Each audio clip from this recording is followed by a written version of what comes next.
다 주의 것이니 세상 평안과 위로 내게 없어도 예수 오직 예수뿐이네. 여러분께서 기도해 주셔서 우리 이민교회 또 집회에 다녀오게 되어서 감사를 드립니다. 제가 집회를 자주 나가는 건 아니지만 특별히 제가 갈 때마다 늘 주장하고 또 제가 강조하는 어떤 부분이 있다면 온 세대가 함께 일어나는 것입니다. 우리 한어권 1세만 일어서는 것도 아니고 우리 영어권 2세만 일어서는 것이 아니라 이제 여러분 우리 오늘 유아 헌화식을 또 하나님께 참 헌신한 이 가정들이 또 이곳에서 1.5세나 2세 가정이고 그들의 자녀들이 3세인데 1세, 2세, 3세가 함께 일어서서 하나님을 향하여 나아갈 수 있는 교회가 되어야 된다고 생각을 합니다. 그런 의미에서 저희 교회가 지향하고 있는 목회나 우리 모든 사역자들이 함께 공유하는 비전이 우리 모두가 다 잘 되어야 되고 모두가 함께 섬겨야 하고 모두가 함께 헌신해서 같은 꿈을 가지고 비전을 가지고 나아가야 되는 것이죠. 여러분 자녀들에게 너의 꿈이 무엇이니 너의 비전이 무엇이니 그러면 어느 대학을 가고 좋은 직장을 통해 어떤 돈을 벌고 명성을 얻는다라고 이야기를 할 겁니다. 나름대로 다 다르죠. 여러분이 미국에 처음 오셨을 때의 여러분의 아메리칸 드림이 무엇인지는 다 조금씩 차이가 있을 것입니다. 그런데 온 세대가 함께 공유할 수 있는 꿈과 비전이 있어요. 그건 뭔가 하면 하나님의 나라를 이루는 것이죠. 하나님의 꿈을 이루는 것이죠. 예수님이 이 땅에 교회를 세우시면서 꾸셨던 그 꿈, 그래서 교회는 이 세상의 유일한 구원의 공동체고 그리고 혼탁한 이 시대에 노아의 방주로서 역할을 해야 하는 책임이 있습니다. 이것이 한 세대에 끝나는 게 아니라 그 다음 세대, 그 차세대에게 계속해서 계승되어야 하기에 이민교회가 가지고 있는 가장 시급한 문제는 바로 이 신앙의 계승이 잘 되느냐 못하느냐에 따라서 이 다음 한인교회가 이 땅에 존재하느냐 못하느냐의 차이가 결과가 주어집니다. 물론 3세가 되면 여러분 한인이라는 강조를 할 필요가 없겠죠. 그러나 한인의 뿌리를 가지고 있는 3대, 4대들이 이 나라를 변화시키며 세상을 복음으로 변화시킬 수 있는 이런 그러한 주인공들이 될 수만 있다면 우리는 오늘 그들을 위해 희생하고 그들을 위해 주어지는 모든 투자가 절대로 그냥 땅에 부어지는 물이 아니라 언젠가는 싹을 트고 열매를 맺어 하나님께서 기뻐하시는 그러한 우리 한인교회가 되리라 믿습니다.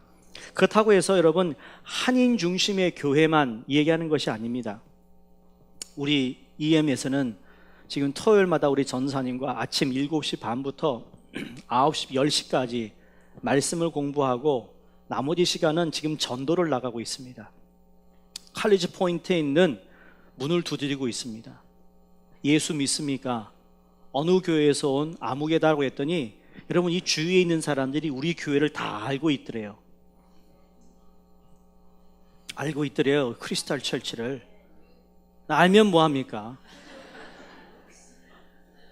알면 뭐하냐고요. 그래서 감사하게 그들이 나아갑니다. 왜냐면 그들은 언어가 되니까 한인뿐만 아니라 예수 믿을 수 있는 사람들을 구원해야 된다는 그러한 도전을 지금 계속 받고 있습니다. 그래서 온 세대가 잘 되어야 되고 그 세대가 잘 되기 위해선 여러분 우리 1세 되시는 우리 모두가 먼저 하나님 앞에 헌신을 해야 된다고 믿습니다. 자녀를 둔 부모는 누구나 자녀가 잘 되고 행복해지기를 원하지 않습니까? 그럼 어떻게 해야 자녀가 행복한 삶을 살 수 있을까라는 질문 앞에 대부분의 부모님들이 이렇게 답합니다. 첫 번째가 공부 잘해야 된다. 그러나 여러분, 공부를 잘한다고 반드시 행복한 삶을 살 수 있습니까? 미국은 다행히게도 초등학교에서 고등학교까지 특별한 학교를 다니지 않는 이상 학비가 다 무료예요. 그거에 비해 대학교 학비는 엄청나게 비싸죠. 4년 전에 제가 한국에서 나온 통계를 보았는데, 한국에서 자녀 한 명을 대학 졸업까지, 그 한 명이 대학을 졸업하기까지 들어가는 양육비가 3억 원이라고 나왔습니다. 자녀 1인당 대학 졸업까지 22년간 총 3억 896만 4천 원의 양육비가 들어간다고 합니다. 월로 따지니까 118만 9천 원입니다.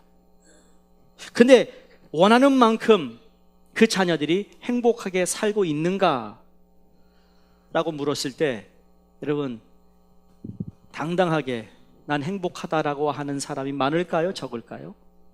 행복은 소유나 성취에 비례한다고 생각하여 피 흘리는 경쟁 사회에서 더 많은 것을 갖게 하고 더 많은 것을 성취할 수 있는 아이로 만들기 위해 얼마나 투자했습니까? 그러나 과연 그 아이들이 행복하게 살고 있는가? GNH라고요, Gross National Happiness라는 국민 총 행복도를 연구하는 기관이 있습니다. 거기에서 전 세계에 있는 나라들을 이렇게 연구해 보았는데, 가장 행복도가 높은 나라가 1위가 덴마크고요, 2위가 스위스고요, 우리가 살고 있는 이 미국이 23번째고요, 우리나라가 102위라고 합니다. 102위. 우리가 많은 투자를 하며 자녀들을 양육하지만 우리 자녀들이 그렇게 행복하게 살고 있지 못하라는 것을 객관적으로 드러내주고 있는 데이터라고 생각합니다. 어떻게 하면 우리 자녀들이 행복하게 살 수 있도록 양육할 수 있겠는가? 오늘 본문에서 4가지를 발견합니다. 첫 번째로, 하나님께서는 자녀들이 말씀대로 살면 육신의 건강과 마음의 평안을 누리는 행복을 누릴 수 있다고 약속하십니다. 그거 없나요? 우리가 행복하려면 몸과 마음이 건강해야죠. 오늘 2절에 보시면, 그리하면 그것이 내가 장수하여 많은 해를 누리게 하며 평강을 더하게 하리라라고 말씀합니다. 그러니까 장수하고자 하는 것이 모든 사람의 소망입니다. 아무리 남들이 부러워하는 좋은 대학을 나오고 좋은 직장에 들어가고 좋은 직업을 가졌다 하더라도, 여러분, 대학을 들어가면서 만약에 어떤 질병으로 세상을 떠났다면 행복하다고 말할 수 있습니까? 내가 좋은 기업을 이루어 놨는데 이제 내가 좀 발을 뻗고 편안하게 쉴 수 있는 여유가 주어졌는데, 만약에 생명을 잃어버린다면 과연 그 사람이 행복한 사람이라고 말할 수 있겠느냐라는 거죠. 어느 부모가 자식이 자신보다 빨리 이 땅을 떠나기를 원치 않을 것입니다. 그런 부모는 없습니다. 장수해서 어떻게 하든지 그 자녀가 그 자녀가 잘 되는 것을 보기 원하는 것이 부모의 마음입니다. 그래서 오늘 본문 8절에 보시면, 이것이 내 몸에 양약이 되어 내 골수를 윤택하게 하리라고 말씀하는 것 가운데 건강하다는 것 참 복된 것입니다. 그런데 또 하나, 몸은 건강한데 만약에 평생 근심 걱정 속에 살아간다면 여러분, 그거 행복하다고 말할 수 있겠습니까? 오늘 성경에 보니까 건강에 더하여 평강까지 누리게 된다고 그랬습니다. 이거 쉽게 풀이하면 건강 플러스 평강이라는 거예요. 마음의 평강을 준다는 거죠. 육신의 건강뿐만 아니라 정신적인 건강도 누리게 되는데, 무엇이 그렇게 해줄 수 있느냐? 무엇으로 말미암아 그런 건강과 평강을 주는가? 2절이 어떻게 시작합니다? 그것이. 여기에 그것은 1절에 나오는 내 아들아 나의 법을 잊어버리지 말고 내 마음으로 나의 명령을 지키라라는 그것입니다. 그러니까 그것은 나의 법, 즉 하나님의 언약의 말씀을 이야기하고 있어요. 언약의 말씀을 잊어버리지 말라. 잊어버리는 것뿐만 아니라 그 다음 뭐라고 그러죠? 이 명령을 지키라 그랬습니다. 지키라.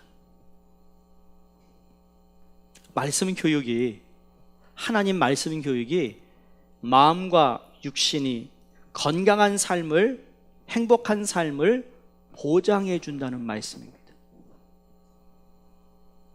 여러분, 자녀가 건강하길 원하세요? 그 아이가 걱정 근심 없이 잘 자라길 원하세요? 특별히 오늘 유아를 헌화하신 부모님들, 그 헌화식을 본 할아버지 할머니들 계시는데, 하나님의 말씀이 보장한다 말씀합니다. 이걸 우리는 믿어야 합니다. 부모 자체가 이 말씀에 대해 확신이 없습니다. 확신이 없으니까 세상 공부에는 그렇게 막 투자하는데, 하나님의 말씀의 교육에는요, 시간 나면 해, 그런다니까요. 지식사회에 살아가는 우리는 너무 학벌에 치중하다 보니까요, 말씀 교육을 등한시합니다. 자녀를 행복하게 하려면 말씀을 잊지 않도록 교육시켜야 됨을 꼭 기억하시기 바랍니다. 현대어 성경 번역을 보면 이걸 이렇게 번역했어요. 가슴 속에 묻어두어야 하느니라. 가슴 속에 묻어둔다. 가슴 속에 묻어둔다가 무슨 의미일까? 가슴 속에 묻어둔다는 건 장기 기억 장치에 넣어둔다는 거겠죠. 장기적으로 기억이 될 만한 것이 무엇일까? 그건 하나님의 말씀을 읽는 것으로 끝나는 것이 아니라 하나님의 말씀을 암기하는 것을 뜻하고 있습니다. 여러분, 유대인들이 자녀 교육을 시킬 때 가장 중요한 세 가지를 하잖아요. 손목에 말씀을 적어줍니다. 또 머리에 그 말씀을 쓰게 합니다.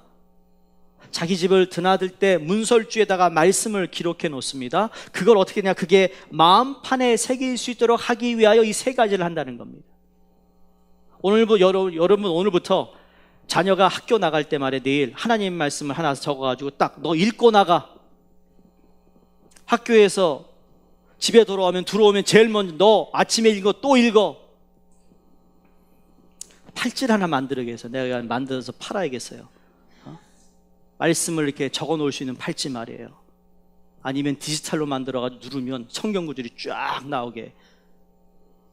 아이디어 있는 분은 저하고 동업합시다. 그렇게라도 말씀을. 요새 모자 쓰는 사람들이 많은데 모자 쓸 때마다 하나님의 말씀을 적어 놓는다면 그게 왜 그러는가? 마음판에 새겨놓기 위해, 가슴 속에 묻어두기 위해. 여러분, 이렇게 말씀을 암기한 유대인들, 그 결과가 무엇인지 여러분 아세요?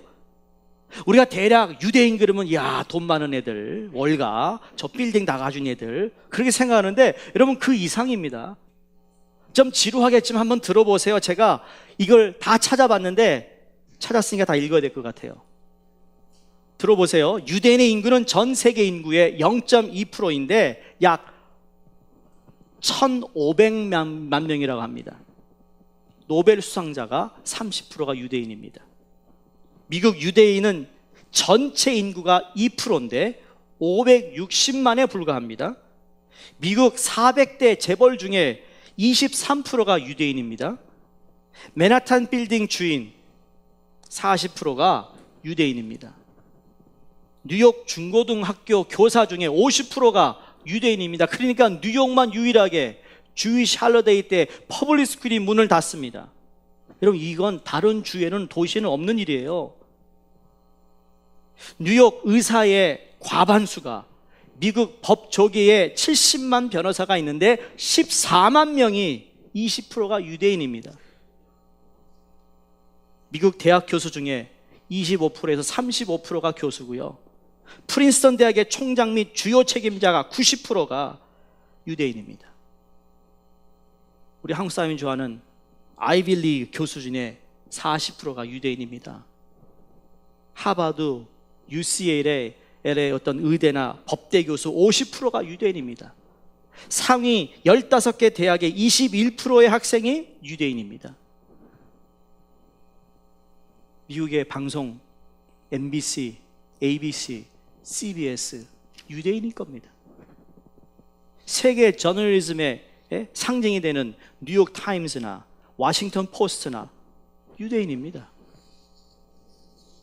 그들의 영향력은 정치, 경제, 문화 등 다양한 곳에 이루고 있습니다. 보세요. 2000년 동안 학대를 받고 고통을 당한 유대인들이 어떻게 해서 이렇게 뛰어난 인물들이 많이 나왔는가? 그들이 얘기하는 겁니다. 딱 하나예요. 하나님 말씀을 저들이 읽고 암기하고 배운 것이라고 했어요. 여러분에게 한번 테스트 해보신 여러분 자녀에게 테스트 해보세요. 하나님의 말씀을 읽고 암기하는 사람이요, 훨씬 더 지능이 스마트해지고 훨씬 더 지혜로운 사람이 된다는 결론이 있습니다. 결과가 있어요. 그런 연구들이 많이 이루어져 있어요. 근데 이 결과가 유대인에게만 국한 것이 아닙니다. 하나님의 성경 말씀을 진지하게 자녀들에게 가르쳤던 부모들에게 동일한 결과를 가져온 사례는 수없이 많습니다. 우리 기독교 역사에도 마찬가지예요.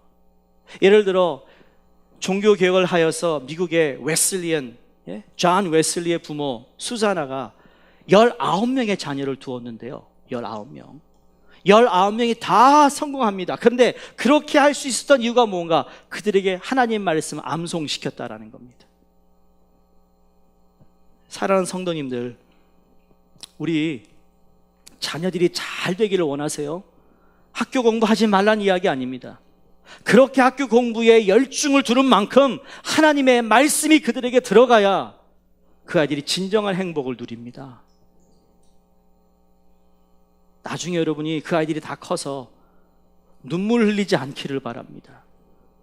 일단은 자녀가 구원받아야 됩니다. 예수를 만나야 합니다. 예수 만나지 않고 좋은 대학 가봤자, 예수 만나지 않고 좋은 직장 가져봤자 세상에는 아무 소용이 없습니다.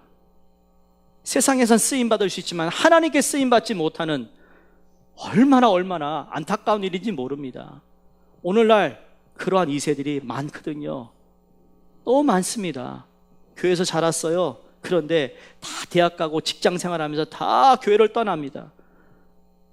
제가 목회하는 한, 이민교회를 목회하는 한 우리 교회에서는 그런 일들을 막으려고 기도하며 교육하며 우리 사역자와 함께 머리를 맞대고 이야기하며 어떻게 하든지 이 아이들이 이 신앙을 계속 유지해야 되는데 말이에요. 성장해야 되는데 다른 거 아니에요. 말씀이에요, 말씀.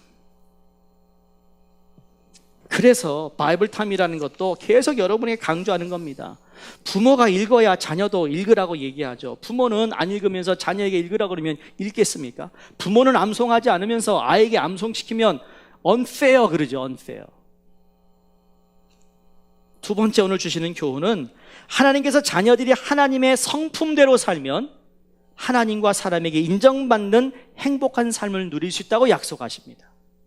처음은 우리의 몸과 우리의 어떤 마음의 건강한 걸 이야기하는, 여러분 건강하고 마음이 평하다고 해서만 행복하게 사는 존재가 아닙니다. 우리는 어떻게 보면 우리가 사회생활에서도 인정을 받아야 돼요. 내가 속한 거기에서 사람들에게 인정을 받고 하나님께도 인정을 받고 친구들에게 인정을 받고 선배 후배에게도 인정을 받고 선생님에도 인정을 받고 부모에게도 인정을 받아야 된다는 거예요. 아무리 건강하다 할지라도 왕따 같은 소외를 당하면 여러분 결코 행복할 수 없습니다. 오늘 퍼블릭 스쿨에서 분리당한다고 그러잖아요. 이거 왕따 시키는 거잖아요. 그 분리당하는 것 때문에 자살을 느끼고 학교 가기 싫어하고 성격이 이상이 있는 그런 아이들이 여러분 가끔 있는 것 같으세요? 아니요. 점점 많아지고 있습니다. 그래서 모든 학교에서 이 사이버로 분리하는 아이들을 대하여 엄중한 처벌을 내리고 있습니다. 왜? 그 아이의 마음과 성격과 모든 이것을 망가뜨린다라는 것으로 결론을 짓고 있기 때문이죠. 아무리 실력이 뛰어나다 할지라도 사람들이 인정해 주지 않으면 행복할 수가 없습니다. 여러분, 우리는 어느 정도까지는 인정을 받아야 내가 내 존재에 대한 보람이 있는 거 아시죠? 가정에서 남편이 아내에게 인정을 받아야죠. 또 남편이 아내를 인정해야죠. 남편은 아멘을 안 하시는데, 자녀가 부모를 인정해야죠. 부모도 자녀를 인정해 줘야 됩니다. 교회 와서 인정받아야죠. 야, 그 집사님이 계셔서 참 우리 너무 좋다. 아, 그 권사님의 헌신이 정말 우리에겐 너무너무 감사하다. 인정을 받아야죠. 그런데 왔는데도 있으나 마나, 있는지 없는지, 그건 너무 억울하지 않아요, 여러분? 내 존재가 그거밖에 안 됩니까? 예수님이 사도 바울을 통하여 You are new creation, 이젠 너는 새 창조물이라, 새 것이 되었도다 그랬습니다. 이전 것은 지나갔으니 새 것이 되었다. 하나님 앞에서 새로운 존재로 살아간다는 의미인데, 구원받은 우리는요, 어디서든지 새로운 창조물로 살아가야 될 의무가 있습니다. 인정받아야 합니다. 교회에서도 여러분 신앙생활할 때 인정받으세요. 인정받으려고 신앙생활이 아니라 그 신앙에 인정을 받을 수밖에 없는, 그게 오늘 얘기가 뭐냐면 하나님의 성품이에요. 그게 오늘 인자와 진리로 오늘 본문에서 말씀하고 있습니다. 여러분, 인자라는 건 히브리어로 헤세드라는 단어인데, 인자는 하나님의 자비, 하나님의 언약으로 라는, 하나님의 인내라는 건데 하나님의 성품을 이야기합니다. 그러니까 인간을 향한 하나님의 불변의 이 언약적 사랑과 은총을 말하는 거예요. 그걸 내가 받고 있다라는 거죠. 하나님의 그 인자하심, 나는 그걸 받을 만한 조건이 없는데 하나님의 인자하심이 내게 임합니다. 하나님을 향한 우리 마음이 하나님께서 받고, 그 다음에 그것이 어디로 해요? 내 삶의 반사가 되는 거예요. 그래서 인자는 하나님의 자비를 의미한다면, 진리는 그 약속을 이행하시는 하나님에 대한 견고한 믿음을 말하는 겁니다. 그래서 이 히브리어인 에메트라는 단어는 하나님의 그 말씀에 대한 확고한 믿음을 가지고 있어요. 제가 아까 우리가 하나님 앞에, 사람 앞에 다 똑같이 인정을 받아야 합니다. 세상에서도 저 사람이 그리스도인이라는 인정을 받아야 되잖아요. 교회 안에서도 저 사람 정말 신실한 그리스도인이다라고 인정을 받아야 되잖아요. 그 인정을 못 받으니까 문제가 생기는 거고, 그 인정을 안 해주니까 내가 화나는 거 아니겠어요?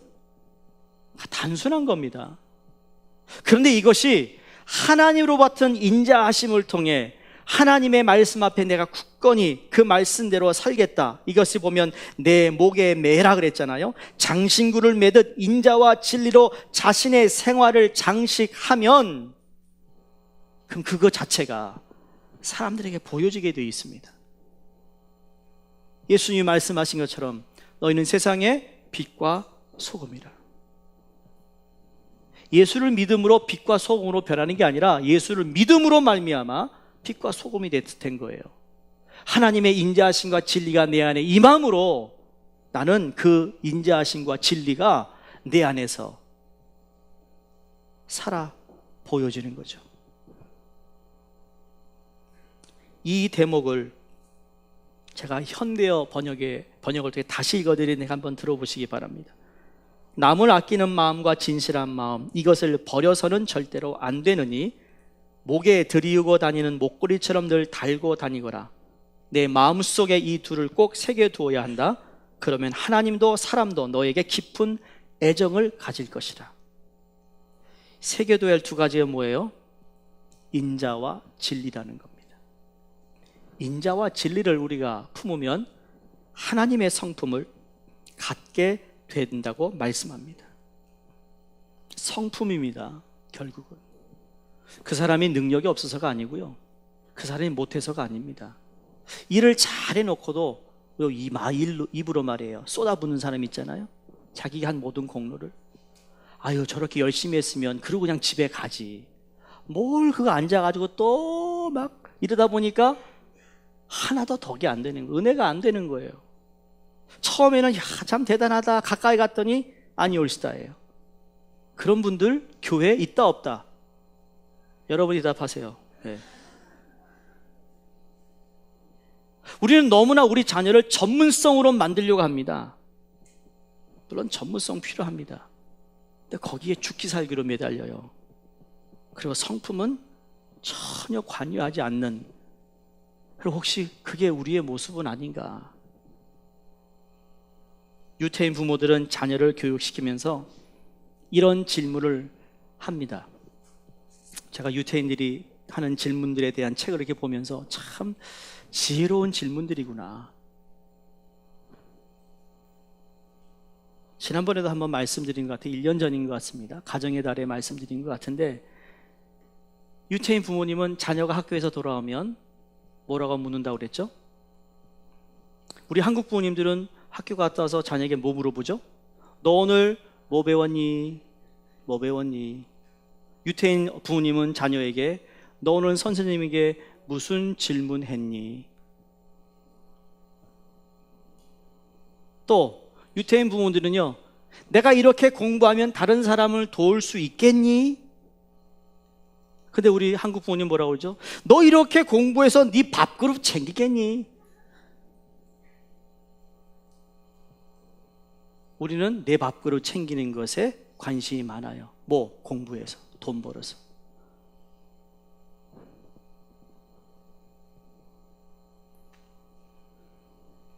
Asian Bamboo Graph라는 게 있습니다.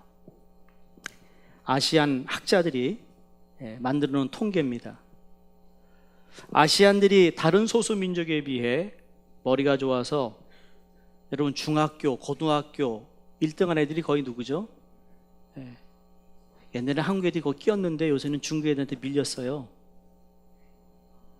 그리고 그 아시안 계통 아이들이 다 좋은 대학에 들어가는 퍼센테이지가 다른 소수민족에 비해 월등합니다. 그 중에 우리 한인은 이민 온 역사가 짧은데도 불구하고 좋은 대학에 다 이렇게 들어가 있습니다. 그들이 좋은 대학에 나와 그리고 좋은 직장을 갖습니다. 그런데 10년, 20년 후에 결과를 보니까 그렇게 똑똑하고 지능이 좋은 우리 한국계 2세들이 리더십이 약하고요, CEO가 거의 없고요. 무엇을 얘기할까요? 사랑하는 성도님들, 우리 교회에서 자란 아이들, 여러분 자녀들에게 이제 네 밥그릇 그렇게 챙길 수 있냐 얘기하지 마시고, 네가 이렇게 공부해서 남을 도와줄 수 있겠니? 바뀌어져야 합니다. 우리의 삶은요, 나를 통해 다른 사람이 참 평화롭다, 고맙다, 저 사람의 섬김에 감사하다, 그렇게 느껴져야 됩니다. 왜 그런지 아세요? 그렇게 타인을 향하여 내 손을 펴고 그들에게 도움을 줄 수 있는 사람이 되려고 하면 할수록, 그게 하나님이 우리를 향한 하나님의 성품이 그 안에 고스란히 담겨져 있다면, 그 일을 위하여 하나님이 더 부어주실 은혜와 축복을 생각할 수 있다면, 볼 수 있다면, 당연히 우리는 그렇게 교육할 수 있습니다.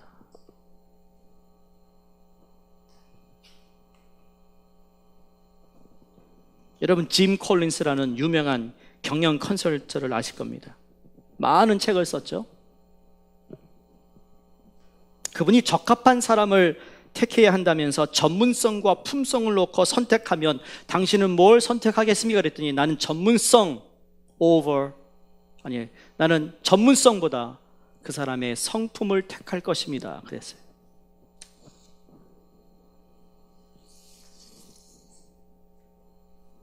존 맥스웰이라는 제가 존경하는 목사님이에요. 리더십에 강한 분인데, 이분이 사람은 무엇으로 성장하는가의 책에서 나는 보다 나은 일을 하거나 더 높은 자리에 오르려 하지 않았습니다. 오직 나는 더 나은 사람으로 성장하려고 했습니다. 그랬더니 내 미래가 열렸습니다. 생각보다 훨씬 더 많은 것을 성취하게 되었습니다. 공감하시나요? 나보다 나은 일을 하려고 얼마나 애씁니까? 높은 자리에 올라가려고, 좀 더 돈 벌려고. 근데 존 맥스웰 목사님, 나는 더 나은 사람이 되려고, 더 나은 사람으로 성장하려고 거기에 애썼습니다. 인사이드를 얘기하는 거죠. 내면을 얘기하는 거예요. 더 좋은 성품의 사람이 되어야 더 나은 행복한 미래를 우리가 맞이할 수 있다고 믿습니다. 여러분, 그릇이 좋아야 그 그릇에 좋은 것을 담으려고 한다는 이야기입니다. 그분이 얘기합니다. 1,500명 상대로 조사를 했는데 영향력 있는 경영자입니다. 그분들이 동일하게 이해하는 게 뭔가 하면 사람들이 성공적인 경영자를 닮고 싶은 것은 그들의 능력이나 성과가 아니라 그들의 성품이었다고 얘기합니다. 성품이에요. 사랑하는 우리 교회 성도님들, 어떤 직분을 갖고 교회를 섬기는지 여러분 다 다릅니다. 거기에 차별이 없습니다. 그러나 그걸 통해 그 섬김이, 헌신이, 사역이 정말 내가 성화되는 가운데, 내가 주님을 닮아가는 가운데 우리가 사역에 임할 수 있기를 간절히 바랍니다. 사람들은 우리의 직위 때문에, 포지션 때문에 따를 수 있으나 리더십의 최정상은 사람들이 당신의 인품, personhood에 영향력을 받는다라고 그가 결론을 짓습니다. 사랑하는 성도님, 우리 모두는 사람들에게, 하나님에게 우리의 성품을 통해 인정을 받으시기를 주 이름으로 축원드립니다. 그런 자녀를 키워야 합니다. 세 번째 주시는 교훈은 하나님께서 자녀들이 하나님을 신뢰하고 의지하면 하나님의 인도를 받는 행복한 삶을 살게 될 것이라고 약속하십니다. 하나님을 신뢰하고 의지하는 겁니다. 6절을 보세요. 3장 6절입니다. 너는 범사의 그를 인정하라. 그리하면 내 길을 지도하시리라. 현대어 번역으로 읽어드립니다. 내가 무슨 일을 하든지 그분을 생각하라. 그분의 뜻을 늘 되새겨보란 말이다. 그러면 내가 어떻게 살아야 할지 그분이 가르쳐 주시리라. 행복하게 사는 방법을 누가 가르쳐 준다고요? 하나님이 가르쳐 주신다. 지도해 주신다. 이게 인스트럭션입니다. 우리의 삶에, 여러분, 삶의 매뉴얼의 인스트럭션을 잘 알아야 성공하는 거 아니겠어요? 여러분이 스마트폰 인스트럭션을 다 읽고 쓰시는 분 계세요? 아니요. 아마 반도 다 못 쓰실 겁니다. 그 스마트폰에. 그러나 그걸 제대로만 쓴다면, 이야, 여러분 그거 하나만 가지고 돈 법니다. 어떻게 아세요? 세미나 하는 거, 세미나. 핸드폰을 어떻게 사용하는가? 그것만 하나 잘해도 먹고 산다니까요. 하실 분?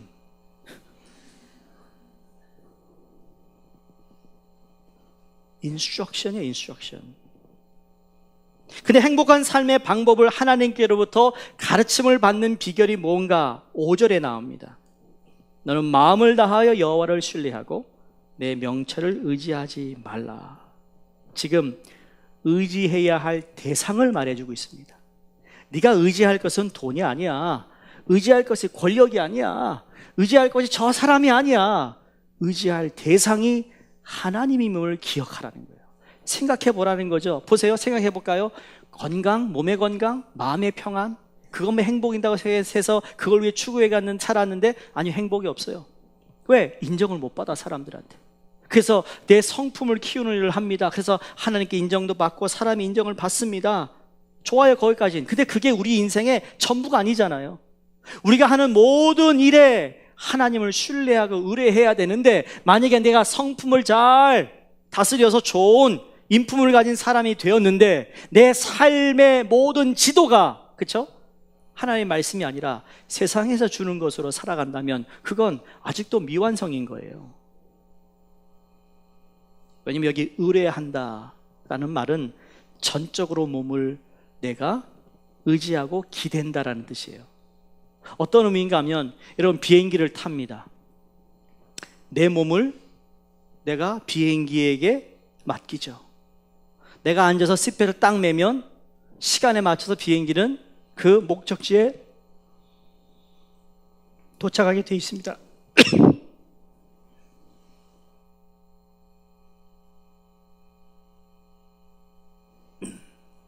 그게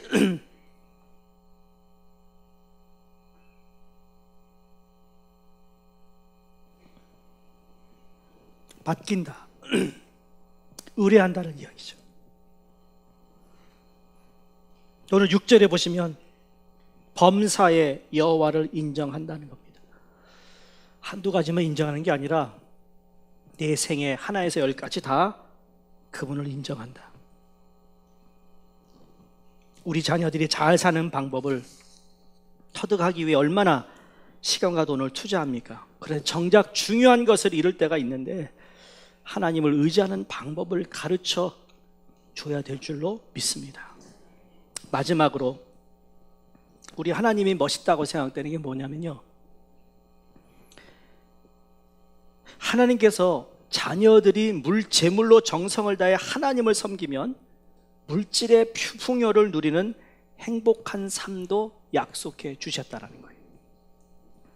주로 돈 얘기하면 말이에요, 이건 교회에서는 돈 얘기하면 안 된다고 얘기하는데, 저도 물질에 대한 설교를 일부러 하는 건 아닙니다만, 오늘 이 본문 잠언서 3장 1절에서 10절까지의 내용의 완성은 이 물질에 관해서 하나님이 말씀을 이뤄놓고 있습니다. 마음 잘 써라, 뭐 건강 주신다, 평안하다, 인정받아라, 이건 우리가 다 하는데, 어떤 분들은 그건 다 좋은데 물질만 나오면 문을 닫는 분들이 있을 것 같아요. 잘 들으시기 바랍니다. 사람이 건강하고 장수하며 마음이 평안해요. 사람과 하나님께 인정을 받아요. 그렇게 사는 방법 잘 안다고 여러분, 그렇다고만 행복이 있는 건 아니에요. 있어야 할 것이 있어요. 물질도 필요하다라는 거예요. 이건 하나님이 만들어 온 계획 가운데 우리에게 주신 축복이에요. 여러분, 자본주의 사회에 사는 우리가 뭐니 해도 뭐가 있어야 돼요? 머니가 있어야 돼요. 여러분, 머니 필요 없으세요? 그럼 그런 분은 오늘 이 파트는 여러분이 안 들어도 좋습니다. 행복한 삶을 위해 물질도 필요하다고 성경은 가르치고 있어요. 이건 경제적인 안정을 이야기하고 있다는 거죠. 오늘 본문 말씀은 행복한 인생에 있어서 필요한 물질에 대하여 말씀합니다. 10절을 보세요. 그리하면, 이게 그리하면이라는 건 1절에서 9절까지의 모든 하나님의 말씀, 하나님의 인도하심, 하나님을 의뢰하는 삶, 그러면서 그리하면 내 창고가 가득히 차고 내 포도즙 틀에 새 포도즙이 넘치리라. 아멘입니까? 여러분, 우리가 왜 하나님 말씀을 몇 가지에만 규정해서 그것만 되고 이 물질에 관해서는 하나님 말씀과 전혀 관계없는 것으로 이렇게 분리해 놓는 신앙이 잘못된 신앙이에요. 하나님 잘 믿으면 하나님이 그에 적합한 우리에게 축복도 주신다는 것을 믿어야 합니다. 기복적인 신앙이 아니라, 축복받기 위한 믿음이 아니라 하나님의 말씀을 사랑하고 하나님의 말씀을 가까이 하고 그 암송을 통하여 내게 주신 하나님의 행복을 내가 누리며 살아갈 때, 그래서 내 마음이, 내 손이 타인을 위하여, 남을 위해 내가 어떻게 도울까, 하나님의 이름으로, 그리스도인으로 내가 어떻게 선교할까, 어떻게 구제할까, 이런 마음으로 우리의 삶을 살아갈 때 그게 사람에게 인정받는 거 아니겠어요? 여러분, 사람에게 인정받는 것이 내 학식이 좋고 똑똑하고 너보다 잘났다고 인정받는 거, 별로 그건 인정이 아닙니다. 진짜 인정은 내가 그들을 섬길 때 인정받아요. 그를 도울 때 인정받아요. 여러분, 사람이 참 이상합니다. 나도 똑똑한 말이에요. 어떻게든 저거 그냥 끌고 내리려고. 그런데 섬기는 사람 앞에서는요, 다 숙이게 돼 있어요. 그렇게 인정받는 거죠. 그래서 항상 돕고 나누어주는 일을 살면, 여러분, 이게 사람에게 인정받는 가장 빠른 방법이에요. 근데 그 안에 주의 이름으로 하니까, 주의 마음으로 하니까, 퍼주니까 하나님 어떻게 하시죠? 그리하면 필요한 것을 더 채우셔서 좋은 일에 쓰고 있는 저 사람에게 더 많이 부어주시는 하나님의 축복이 있다는 것을 말씀합니다. 근데 출발이 말씀이라는 거죠. 우리 자녀들이 경제적으로 안정을 누리며 행복해지기를 원하신다면 어릴 때부터 경제 교육을 잘 시켜야 합니다. 여러분, 돈으로 망하는 인생이 아니라 돈으로 행복한 인생이 돼야 되지 않겠습니까? 돈도 하나님 거거든요. 하나님이 주시는 거 내가 누려야죠. 누리세요. 누리시라니까. 나도 누리고 싶어. 네? 솔직히. 그러나 그것이 내 본분이 아니니까요. 그러나 여러분, 기업 사업하시는 분, 직장 다니는 분들, 기술인 분들, 제발 주의 이름으로 누리시기를 축원합니다. 네? 하나님 건데. 경제 우선순위와 물질에 대한 마음의 자세.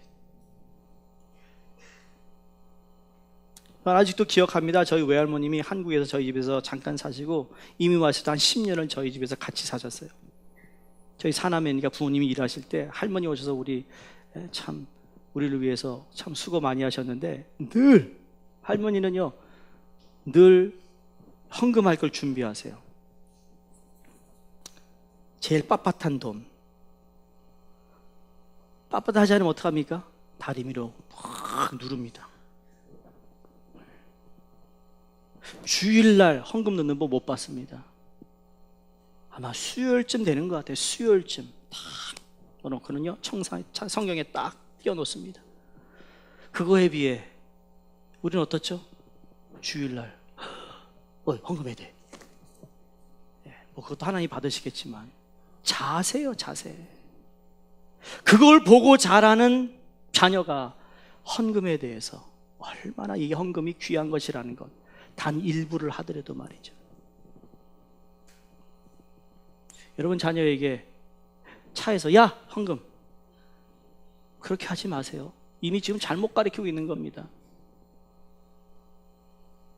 제가 전통주의 아닌데 하나님께 드리는 거, 그 하나님께 드릴 거 정확하게 계산해서 드려야 됩니다. 도둑질 하지 마세요. 하나님께 드려야 합니다. 그걸 자식이 배웁니다. 자식도 도둑질 합니다. 나중에 걔네들도 부모가 한 대로 심은 대로 거두는 거 아시잖아요. 그게 하나님께 주신 법칙 중에 하나인데, 이 물질에 대한 거, 부자 되고 가난해지는 것이 문제가 아니에요. 많고 적음의 문제가 아닙니다. 그 가운데 내가 어떤 마음으로 하나님 중심의 경제 생활을 하느냐 못하느냐의 문제입니다. 말씀을 마치면서 우리가 잘 아는 세계적으로 유명한 락펠러를 아실 겁니다. 그가 회심합니다. 믿음이 신실한 어머니부터 자랐지만 그러나 돈을 많이 벌면서 그가 많이 돈을 자기 마음대로 쓰기 시작하면서 어느 날 회심하여 하나님 말씀이 있는데, 누가복음 6장 38절에 주라 그러면 넘치도록 받을 것이다 라는 말씀을 딱 받고는 그 마음에 너무 확신이 옵니다. 자기 비서를 부릅니다. 그 비서에게 앞으로 주는 방법을 좀 연구해 와라 그랬대요. 주는 방법을. 하나님을 위해, 이웃을 위해 인생을 내가 앞으로 살겠는데 주는 방법을 좀 연구해 와라. 그래서 땅에 쌓는 인생이 아니라 하늘에 쌓는 인생으로 그가 변합니다.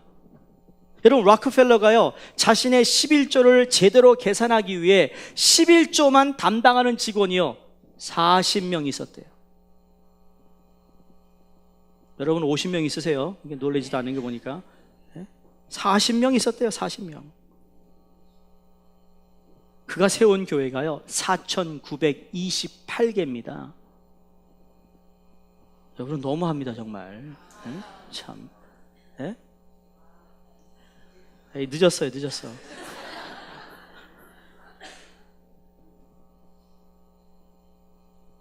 어떻게 하면 줄까? 인생에 바뀐 거죠. 바라기는 여러분 오늘 이 말씀을 통해 하나님의 말씀이 그냥 내 마음을 위로해주고 그냥 구원받게 하고 그 말씀을 통해 믿음으로 조금 위기 있으면 넘기고, 그게 아니고요, 하나님 자신이 되시고 능력이 되신다라는 것을 마음속에 새기셔서 그 말씀을 우리 자녀들에게 잘 가르쳐 그들이 여러분 유대인 못지않는 우리 코리안 아메리칸 크리스찬들이 되기를 주 이름으로 축원드립니다. 기도하겠습니다.